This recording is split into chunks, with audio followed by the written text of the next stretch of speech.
ಪೃಥಿವಿಪತಿ ಮಾದ್ರೇಶನನು ಸಾರಥಿಯ ಮಾಡಿದನು.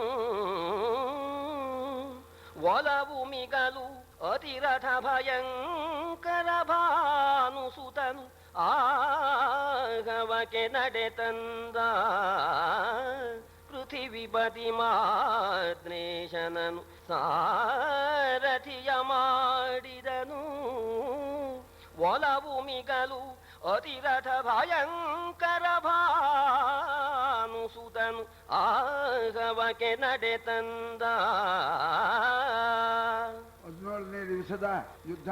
ಮುನ್ನಾ ದಿವಸ ಕರ್ಣನ ಹೇಳಿಕೆಯಂತೇನೆ ದುರ್ಯೋಧನ ಶಲ್ಯನನ್ನ ಪ್ರಾರ್ಥನೆ ಮಾಡಿ ಕರ್ಣನಿಗೆ ಸಾರಥಿಯಾಗಬೇಕು ಅಂತ ಒಡಂಬಡಿಸಿದ್ದಾನೆ. ಆಗ ಕರ್ಣನಿಗೆ ಬಹಳ ಸಂತೋಷವಾಗಿ ರಾತ್ರಿಯೆಲ್ಲ ಶಸ್ತ್ರಶಾಲೆಯಲ್ಲಿ ಶಸ್ತ್ರಪೂಜೆಯನ್ನು ಕೂಡ ಮಾಡಿದ್ದಾನೆ. ಪ್ರಾತಃ ಕಾಲದಲ್ಲಿ ಭಗವಂತನ ಸೂರ್ಯನ ಆರಾಧನೆ ಮಾಡಿ ಸೂರ್ಯನಿಗೆ ಅರ್ಘ್ಯ ಪ್ರದಾನ ಮಾಡಿ ಖಜಾನೆಯಲ್ಲಿ ಇರ್ತಕ್ಕಂಥ 18 ಕೋಟಿ ಆ ಸುವರ್ಣ ನಾಣ್ಯಗಳನ್ನು ಕೂಡ ಚೆಲ್ಲಿಬಿಟ್ಟಂತೆ ಏನು ನಿಶ್ಚಯಿಸಿದ್ನೋ ಏನೋ ಶಲ್ಯನಿಗೆ ಹೇಳಿ ಕಳಿಸಿದ್ದಾನೆ. ಶಲ್ಯ ರಥವನ್ನ ಸಿದ್ಧ ಮಾಡಿಕೊಂಡು ಬಂದಿದ್ದಾನೆ. ಸರಿ, ಸೈನ್ಯಕ್ಕೆ ಶೌರ್ಯನ್ನು ಬೀಸಿ ಹೊರಟಿದ್ದಾನೆ ಕರ್ಣ. ಹೊರಟ ಕೂಡಲೇನೆ ಓಮಪದ್ಧ ಅಂತ ಮೊದಲಿಗೇನೆ ಅಪಶಕನ ಆಗುವಂತಹದ್ದಾಗಿದೆ ಕರ್ಣನಿಗೆ. ಒದರಿದವು ನರಿ ಮುಂದೆ ಕರ್ಣನ ಕುದುರೆಗಳು ಮುಗ್ಗಿದವು. ಪರಿವೇಶದಲ್ಲಿ ಸಪ್ತಗೃಹದ ವಕ್ರತೆ ಸೂರ್ಯಮಂಡಲಗೆ. ಇದಿರಿನಲ್ಲಿ ಬಿರುಗಾಳಿ ಧೂಳಿಯ ಕೆದರಿ ಬೀಸಿತು. ಇದಿರಿನಲ್ಲಿ ಬಿರುಗಾಳಿ ಧೂಳಿಯ ಕೆದರಿ ಬೀಸಿತು. ನಿಖಿಲ ಬಲ ಮುಚ್ಚಿದುದು ಕಂಗಳನ್ನು ಅವನಿಪತಿ ಕಂಡನು ಮಹಾದ್ಭುತವ. ಇದ್ದಕ್ಕಿದ್ದಂಗೆ ರಥದ ಮುಂದೆ ನರಿಗಳು ಬಂದು ಊಳಿಡೋದಕ್ಕೆ ಪ್ರಾರಂಭ ಮಾಡಿದೆ. ಆ ರಥಕ್ಕೆ ಕಟ್ಟಿರ್ತಕ್ಕಂಥ ಆ ಕುದುರೆಗಳಿದೆಯಲ್ಲ ಅದು ಮುಗ್ಗರಿಸಿದೆ. ಆ ಕಾಲದಲ್ಲಿ ಸೂರ್ಯನಿಗೆ ಪರಿವೇಶ ಕಟ್ಟಿ ಸಪ್ತಗ್ರಹಗಳು ಕೂಡ ವಕ್ರವಾಗಿಬಿಡ್ತು ಅಂತ. ಸಪ್ತಗ್ರಹಗಳು ಏಕಾಲದಲ್ಲಿ ವಕ್ರವಾಗೋದೇ ಇಲ್ಲ. ಆ ಕಾಲದಲ್ಲಿ ಸಪ್ತಗ್ರಹಗಳು ಕೂಡ ಸೂರ್ಯನಿಗೆ ವಕ್ರವಾಗಿ ತಿರುಗುತ್ತಾ ಇದೆಯಂತೆ. ಬಿರುಗಾಳಿ ಬೀಸಿಬಿಡ್ತು. ನೆಲದ ಇಲ್ಲಿರ್ತಕ್ಕಂಥ ಆ ಧೂಳನ್ನೆಲ್ಲ ತಗೊಂಡು ಎರಚಿಬಿಡ್ತಂತೆ ಸೈನ್ಯದ ಮೇಲೆ. ಆ ಸೈನಿಕರು ಕಣ್ಣು ಬಿಡೋಕೆ ಸಾಧ್ಯವಿಲ್ಲದೇನೆ ಕಣ್ಣನ್ನು ಮುಚ್ಕೊಂಡ್ಬಿಟ್ಟಿದ್ದಾನೆ. ಈ ಪ್ರಕಾರವಾಗಿ ದುಶ್ಶಕುನಗಳು ಆದದ್ದನ್ನ ನೋಡಿದ್ದಾನೆ. ಕರ್ಣನೂ ನೋಡಿದ್ದಾನೆ, ದುರ್ಯೋಧನೂ ನೋಡಿದ. ಆದರೆ ಕರ್ಣ ಇದು ಯಾವುದನ್ನೂ ಲಕ್ಷಿಸಲಿಲ್ಲ. ತೃಣಕ್ಕೆ ಕೊಂಬನೆ ಕರ್ಣನಿದನು ಇದನಾರಣಿಸುವರು. ದುಷ್ಕರ್ಮ ಶೇಷದರ್ಣ ನಿಬದ್ಧರು ಕಂಡು ಮಾಡುವುದೇನು ಕೌರವರು. ರಣಮನೋರಾಗದಲ್ಲಿ ದಳಸಂದಣಿಯ ನಿಲ್ಲಿಸಿದನು. ರಣಮನೋರಾಗದಲ್ಲಿ ದಳಸಂದಣಿಯ ನಿಲ್ಲಿಸಿದನು. ಅತಿರಥರ ಲಾವಣಿಗೆ ಗೊಂಡನು. ಕರ್ಣ ಪರಿವಾರಕ್ಕೆ ಕೈ ಮುಗಿದು ಬುದ್ಧಿಗಿಂತ ಕಡೆಯಾಗಿ ಕಂಡ ಈ ದುಶ್ಶಕುನವನ್ನ ಅವರಿದಾರಲ್ಲ ದುಷ್ಕರ್ಮ ಮಾಡಿ ಆ ಪಾಪ ಶೇಷವನ್ನ ಆ ಋಣವನ್ನು ಹೊಂದಿರತಕ್ಕಂಥ ಕೌರವರು ಕಂಡು ಮಾಡತಕ್ಕಂಥದ್ದೇನು ಅಂತ ಕರ್ಣ ಲಕ್ಷಿಸಲೇ ಇಲ್ಲ. ರಣಮ ಅನುರಾಗದಲ್ಲಿ ಯುದ್ಧ ಮಾಡತಕ್ಕಂಥದ್ದು ನನ್ನ ಕರ್ತವ್ಯ. ಜಯ ವಿಜಯ ದುರ್ಯೋಧನಿಗೆ ಜಯವಾಗಲಿ ಪರಾಜಯವಾಗಲಿ ದುರ್ಯೋಧನಿಗೆ ಸಂಬಂಧಪಟ್ಟಿದ್ದು ಅಂತ ಹೇಳಿ ಯಾವ ವಿಧವಾಗಿರ್ತಕ್ಕಂಥ ಸಂದೇಹವನ್ನು ಇಟ್ಕೊಳ್ತೇನೆ. ಮನೋನುರಾಗದಲ್ಲಿ ಬಹಳ ಸಂತೋಷದಿಂದ ತನ್ನ ಅತಿರಥ ಮಹಾರಥರೆಲ್ಲರನ್ನೂ ಕೂಡ ತನ್ನ ಸ್ವಾಧೀನಕ್ಕೆ ತಗೊಂಡಿದ್ದಾನೆ. ಎಲ್ಲರೂ ಕೂಡ ಕರ್ಣ ಬಹಳ ಉತ್ಸಾಹದಿಂದ ಇದ್ದಾನೆ ಅಂತ ಹೇಳಿ ಸಮಸ್ತ ಅತಿರಥ ಮಹಾರಥರು ಕೂಡ ಉತ್ಸಾಹದಿಂದ ಹೊರಟಿದ್ದಾರೆ. ಕರ್ಣನಿಗೆ ಉತ್ಸಾಹ ಉಂಟಾಗಿ ಆಗ ತನ್ನ ಸೈನಿಕರನ್ನ ಅತಿರಥ ಮಹಾರಥರನ್ನ ಉತ್ಸಾಹದಿಂದ ಪ್ರಾರ್ಥನೆ ಮಾಡ್ತಾ ಇದ್ದಾನೆ. ಓಡಿ ನಾಚಿಸುವವರು ನಿಲಿ ರಣಖೇಡರಿಗಳೇ ಮರಳಿ ಮನವಲ್ಲಾಡಿ ಮರುಗುವವರೇಳಿ ಮರಣದ ಲಾವ ಫಲ ಸಿದ್ಧಿ ಕೂಡುಗದುಕಲು ನಿಲ್ಲಿ ಕೂಡುಗಲ ಕರು ನಿಲ್ಲಿ ಇಹ ಪರಗೇಡಿಗರು ಹೆರಸಾರಿ ಗುಣದಲ್ಲಿ ಬೇಡಿ ಕೊಂಬೆ ಅತಿ ದಾರಿಗೊಳ್ಳೆನು ಹೋಗಿ ನೀವೆಂದ. ಬೇಡ್ಕೊಳ್ತೇನೆ, ತಾವು ಇಲ್ಲಿಂದ ಹಿಂತಿರುಗಿ ಬಿಡಬಹುದು ಅಂತ ಯುದ್ಧಕ್ಕೆ ಬಂದು ಯುದ್ಧದಲ್ಲಿ ಏಟ್ ತಿಂದು ಓಡಿ ಹೋಗಿ ನಮಗೂ ಕೂಡ ನಾಚಿಕೆ ಉಂಟು ಮಾಡತಕ್ಕಂಥವ್ರು ಯಾರಿದ್ದಾರೋ ಅವರು ಇಲ್ಲೇ ನಿಂತು ಬಿಡಿ. ರಣಹೇಡಿಗಳು ಮನೆ ಕಡೆಗೆ ವಾಪಸ್ಸು ಹೋಗ್ಬಿಡಿ. ಮನಸ್ಸಿನಲ್ಲಿ ಅಳುಕಿರ್ತಕ್ಕಂಥವರು, ಮರುಗತಕ್ಕಂಥವರು, ಯುದ್ಧದಲ್ಲಿ ಏನಾಗುತ್ತೋ ಏನು ಅಂತ ಹೇಳಿ ಸತ್ತೋದರೆ ಏನು ಗತಿಯಪ್ಪ, ಮರಣದಿಂದ ಯಾವ ಸಿದ್ಧಿ ಆಗತ್ತೆ ಎಂಬತಕ್ಕಂಥ ಆ ಸಂಕಟದಿಂದ ಕೂಡಿಕೊಂಡಿರ್ತಕ್ಕಂಥವರು ಇಲ್ಲೇ ನಿಲ್ಲಬಹುದು ಅಂತ ಹೇಳ್ತಾ ಇದ್ದಾನೆ. ಕೂಡಿ ಅಗಲಕರು ಅಂತ ಆಗ್ಬೇಕು ಅಂತ ಕಾಣುತ್ತದು. ನಾ ಬರ್ತೇನೆ ಅಂತ ಬಂದ್ಬಿಡೋದು, ಆ ಬಾಣ ಬಂದ ಕೂಡಲೇನೆ ಆಗಲಿ ಓಡಿ ಹೋಗ್ಬಿಡೋದು. ಇಂಥ ಹೇಡಿಗಳು ಇಲ್ಲೇ ನಿಂತು ಬಿಡಿ ಅಂತ ಹೇಳ್ತಾ ಇದ್ದಾನೆ. ಅವರಿಗೆ ಇಹವೂ ಇಲ್ಲ ಪರವೂ ಇಲ್ಲ. ಇಹಪರ ಗೇಡಿಗಳಾಗಿರ್ತಕ್ಕಂಥ ಹೇಡಿಗಳು ಇಲ್ಲಿಂದಲೇ ಹಿಂತಿರುಗಿ ಬಿಡಿ. ನಾನು ಬೇಡಿಕೊಡ್ತೇನೆ, ನನಗೇನು ಬೇಜಾರಿಲ್ಲ, ನನಗೇನು ಸಿಟ್ಟಿಲ್ಲ. ನನ್ನ ಮುಂದೆ ಬರ್ತಕ್ಕಂಥವ್ರು ಎಂಥವ್ರು ಇರಬೇಕು ಅಂದ್ರೆ ರಣಹೇಡಿಗಳು ನನ್ನ ಜೊತೆಯಲ್ಲಿ ಬರಬಾರದು. ಸಂದ ಸುಭಟರು ಬನ್ನಿ ಸ್ವರ್ಗದ ಬಂದಿಕಾರರು ಬನ್ನಿ, ಮನದಿ ಮುಂದೆ ಹೆಜ್ಜೆಯ ತವಕಿಗರು ಬಹುದೆನ್ನ ಸಂಗಾತ, ನೊಂದರುಬ್ಬುವರಿತ್ತ ಬನ್ನಿ ನೊಂದರುಬ್ಬುವರಿತ್ತ ಬನ್ನಿ, ಪುರಂದರನ ಸರಿಗತ್ತುಗೆಗೆ ಮನಸಂದವರು ಹೊಗಿರಣವನು ಎಂದನು ಕರ್ಣ ನಿಜ ಬಲಗೆ. ವೀರರಾಗಿರ್ತಕ್ಕವರು ನನ್ನ ಜೊತೆಗೆ ಬಂದು ಸ್ವರ್ಗವನ್ನ ಸೂರ್ಯ ಮಾಡತಕ್ಕಂಥವರು ನನ್ನ ಜೊತೆಯಲ್ಲಿ ಬನ್ನಿ. ಮನಸ್ಸಿಗಿಂತ ಹೆಜ್ಜೆ ಮುಂದಿರಬೇಕು ಅಂತ ಅಷ್ಟು ಆತುರದಿಂದ ಇರ್ತಾರೋ ಅಂಥವರು ನನ್ನ ಜೊತೆಯಲ್ಲಿ ಬರಬೇಕು. ಏಟು ಬಿದ್ದಾಗ ಅಂದ್ಕೂಡುದು, ಸಂಕಟ ಪಡ್ಕೂಡುದು. ಏಟು ಬಿದ್ದಷ್ಟು ಪರಾಕ್ರಮದಿಂದ ಉಬ್ಬಬೇಕಂತೆ. ಅಂಥವರು ನನ್ನ ಜೊತೆಗೆ ಬನ್ನಿ. ಇಂದ್ರನ ಸರಿ ಸಿಂಹಾಸನದಲ್ಲಿ ಯಾರಿಗೆ ಕೂತ್ಕೊಳ್ಬೇಕು ಎಂಬತಕ್ಕಂಥ ಅಪೇಕ್ಷೆ ಇದೆಯೋ ಅಂಥವರು ರಣಪ್ರವೇಶ ಮಾಡಿ ಅಂತ. ವೀರಭಟರಾಘವ ಹೋಗಿ ಜಜ್ಜಾರರಿತ್ತಲು ನಡೆಯಿ, ಕದನ ವಿಚಾರಶೀಲರು ಮುಂದೆ ಹೋಗಿ ಮಗಾರಥಾದಿಗಳು ಆರು ಬಲ್ಲರು ಸಮರ ಯಜ್ಞದ ಸಾರವನು ಆರು ಬಲ್ಲರು ಪಾಪಿಗಳಿರ ಅಕಟ ಶರೀರವನು ಕೊಡಿ ಪಡೆಯಿ ಮುಕ್ತಿಯನು ಎಂದನ ಕರ್ಣ.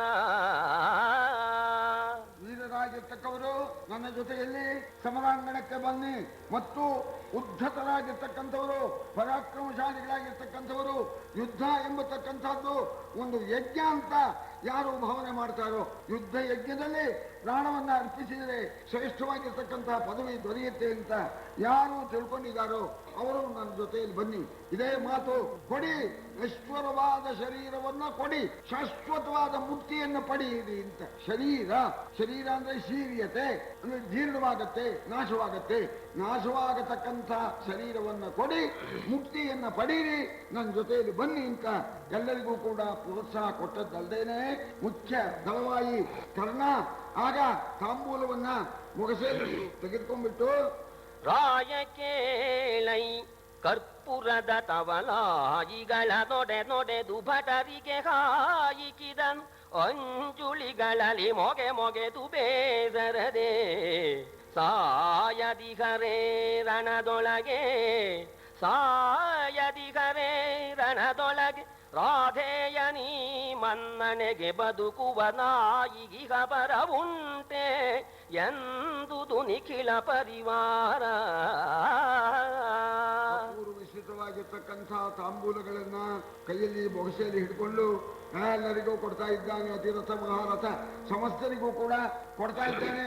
ಬನ್ರಿ, ಇಂಥ ಒಂದು ಸುಯೋಗ, ಶರೀರವನ್ನ ಕೊಡಿ, ಮುಕ್ತಿಯನ್ನ ಪಡೀರಿ ಅಂತ ಹೇಳ್ತಾ ಇದ್ದಾನೆ. ಆ ಹುರುದುಂಬಿಸಿದ್ದು, ಅವನು ಸನ್ಮಾನ ಮಾಡಿದ್ದು, ತಾಂಬೂಲ ಕೊಟ್ಟಿದ್ದನ್ನು ನೋಡಿ ಸಕಲ ಪರಿವಾರದವರು ಹೇಳ್ತಾ ಇದ್ದಾರೆ, ಇದ್ರೆ ಇಂಥ ಧಣಿ ಇರಬೇಕು, ಇವನಿಗೆ ಮೋಸ ಮಾಡಿ ಹೋಗತಕ್ಕಂಥವರು ನಾಯಿಗಳು ಅಂತ ಹೇಳ್ತಾ ಇದ್ದಾರಂತ ಪರಿವಾರದವರು. ಇಂಥ ಮಹಾನುಭಾವ ಇವನ್ ಜೊತೆಯಲ್ಲಿ ಹೋಗಿ ಮುಕ್ತಿ ಪಡೆದರೂ ಅಡ್ಡಿ ಇಲ್ಲ, ಹಿಂದೇಟು ಹೊಡೆಯತಕ್ಕವರು ರಣಹೇಡಿಗಳು, ನಾಯಿಗಳು ಅಂತ ಹೇಳಿ ಪರಿವಾರದವರೆಲ್ಲ ಹೇಳ್ತಾ ಇದ್ದಾರೆ. ಕೇಳಿರೈ ಪರಿವಾರವು ಇಂದಿನ ಕಾಳೆಗವಲೇ ನಮಗೆ ಭೀಷ್ಮರ ಕೋಲ ಗುರುವಿನ ಹರಿಭವನು ಮನವಾರೆ ಹೊತ್ತೆವಲ ಸೋಲವೋ ಕೌರವನ ಭಾಗ್ಯದ ಕಾಲವೋ ಸೋಲವೋ ಕೌರವನ ಭಾಗ್ಯದ ಕಾಲವೋ ವಿಧಿ ಬಲ್ಲದು ಎನ್ನಯ ತೋಳ ಬಲುಹನು ಹಗೆಗೆ ತೋರುವೆನು ಎಂದನ ಕರ್ಣ.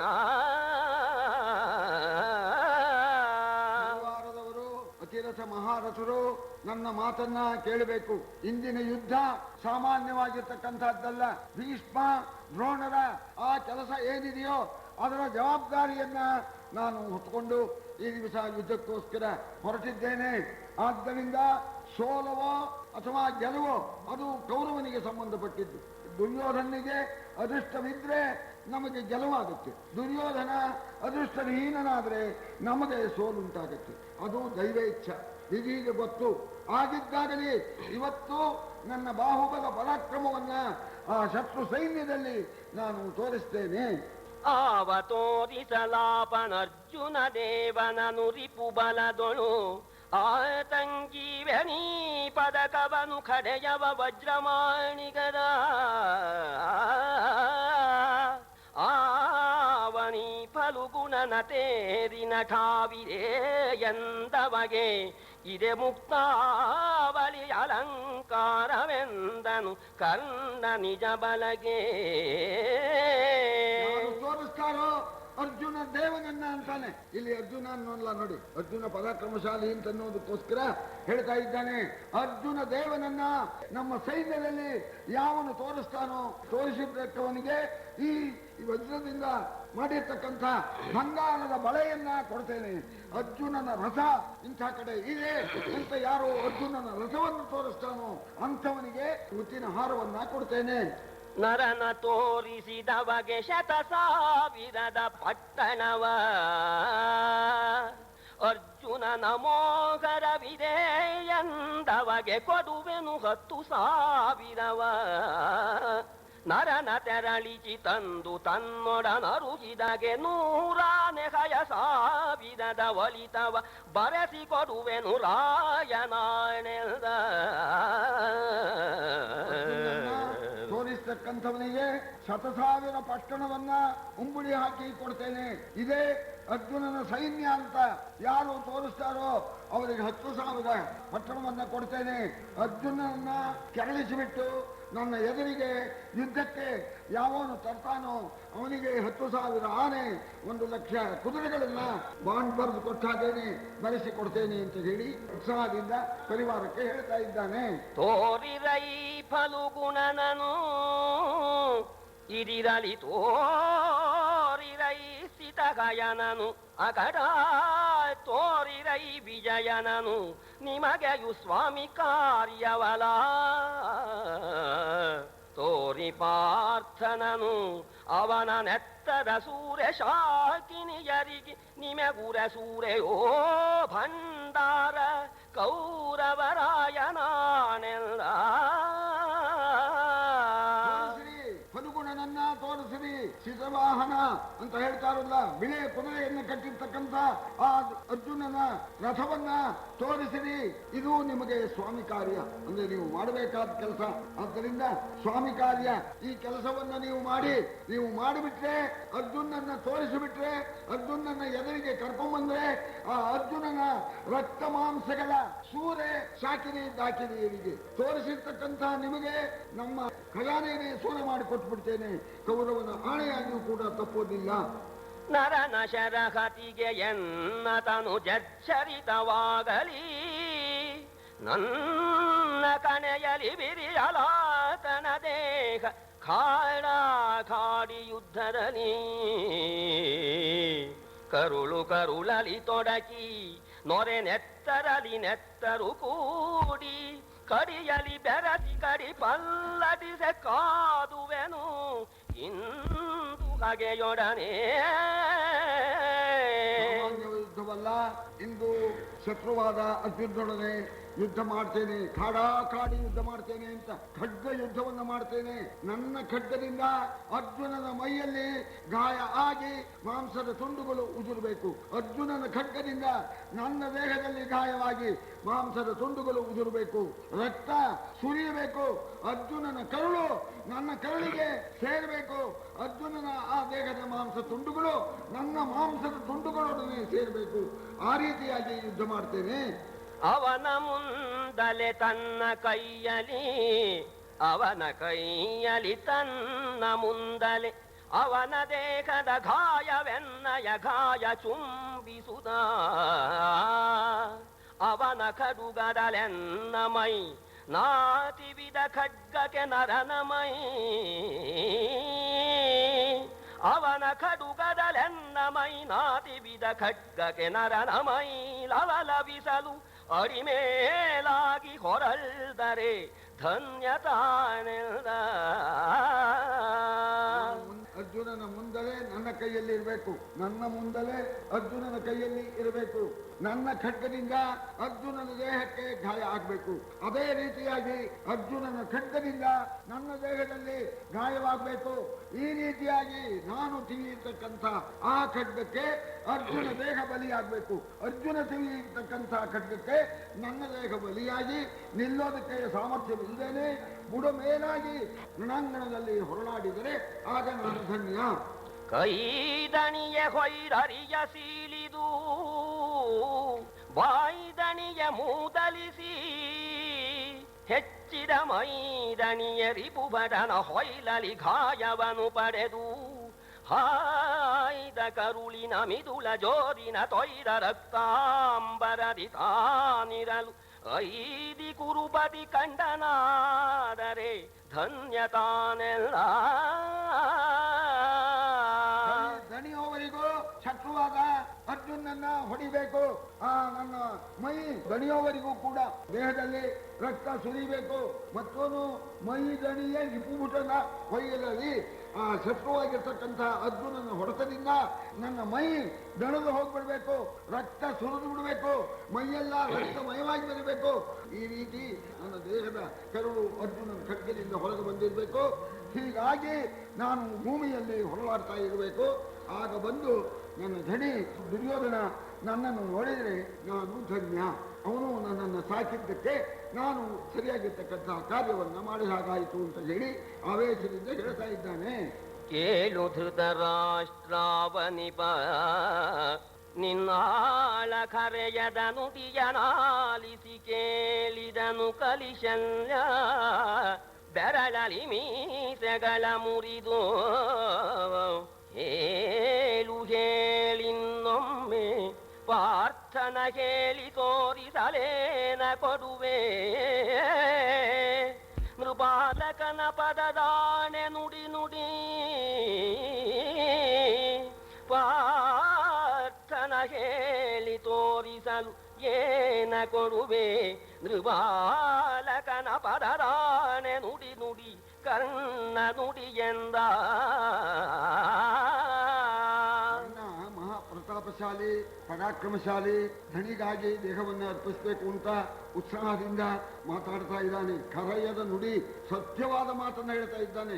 ನಿಷ್ಕಪಟವಾದ ಮಾತು ತೋರಿಸಿ ಅರ್ಜುನಿಗೆ ಆ ಕತ್ತಿಗೆ ದೇಹವನ್ನು ಬಲಿ ಕೊಟ್ಬಿಡ್ತೇನೆ ಸ್ವಾಮಿ ಕಾರ್ಯಕ್ಕೆ ಅಂತ ಉತ್ಸಾಹದಿಂದ ಹೇಳ್ತಾ ಅಂಥವನಿಗೆ ತೇಜವಧೆ ಮಾಡ್ತೇನೆ ಅಂತ ಹೇಳಿ ಮೊದಲೇನೆ ವಾಗ್ದಾನ ಮಾಡಿದ್ದಾನೆ ಶಲ್ಯ. ಅವನಿಗೆ ಉತ್ಸಾಹ ಕೊಡ್ಲಿಲ್ಲ. ಅವನು ತೇಜವಧೆ ಮಾಡೋದಕ್ಕೋಸ್ಕರ ಮೀಸೆಯನ್ನು ತೆಗೆದುಕೊಂಡ್ಬಿಟ್ಟು ಹೇಳ್ತಾ ಇದ್ದಾನೆ. ಕರ್ಣ ಹೇಳಯ್ಯ, ಹೇಳು, ಇನ್ನೊಮ್ಮೆ ಹೇಳು, ಮತ್ತೊಂದ್ಸಲ ಹೇಳಪ್ಪ, ನಾನು ಕೇಳ್ತೇನೆ. ಅರ್ಜುನನ್ನ ತೋರಿಸಿದವರಿಗೆ ಏನೇನು ಕೊಡ್ತೀಯ? ಇನ್ನೊಮ್ಮೆ ಹೇಳು. ಹಾರ ಕಡೆಯವ ಬೇಗ ಗಜಗಯ ನಾರಿಯರ ಕೊಡಬೇಡ. ಹಾರ ಕಡೆಯವ ಬೇಗ ಗಜಗಯ ನಾರಿಯರ ಕೊಡಬೇಡ. ಪಾರ್ಥನ ತೋರಿ ಕೊಡುವೆನು ತನಗೆ ಹೇಳದೆ ಬರಿದೆ ಗಲುಗಿರಿದೈ. ಸೈರಿಸಿಗಳೆ ನಿನ್ನ ಕರುಳಿನ ತೋರಣದ ಬಾಗಿಲಲಿ ವಿಜಯ ಶ್ರೀರಮಣಿಯನು ತಗ ಕಿರೀಟಿಯ ತೋರಿದುವೆನು. ಎಲವೋ ಕರ್ಣ ನಿನ್ನ ಕರುಳಿನ ತೋರಣದ ಬಾಗಿಲನಿ ವಿಜಯ ಶ್ರೀರಮಣಿಯನು ತಗ ಕಿರೀಟಿಯ ತೋರಿದುವೆನೆಲ್ದ. ಕೊಡಬೇಡ, ಬಂಗಾರದ ಬಳೆ ಕೊಡಬೇಡ, ಸರಿ ಪದಕ ಕೊಡಬೇಡ, ಆನೆ ಕೊಡಬೇಡ, ಕುದುರೆಗಳನ್ನು ಕೊಡಬೇಡ, ಊರು ಉಂಬಳಿ ಹಾಕಿ ನೀನು ಕೊಡಬೇಡಪ್ಪ. ಸುಮ್ಮನೆ ಅದು ಕೊಡ್ತೇನೆ ಇದು ಕೊಡ್ತೇನೆ ಅಂತ ಬೇರೆಯವರ ಹತ್ರ ಹಲ್ಕಿರೀತಾ ಇದೀಯ. ಯಾಕೆ ಹಲ್ಕಿರೀತಾ ಇದೀಯ? ನಾನ್ ತೋರಿಸ್ತೇನೆ ಕಣೋ ಪಾರ್ಥ. ಈಗ ಬರ್ತಾನೆ, ಸ್ವಲ್ಪ ಹೊತ್ತು ಸಹಿಸು. ಈಗ ಬರ್ತಾನೆ.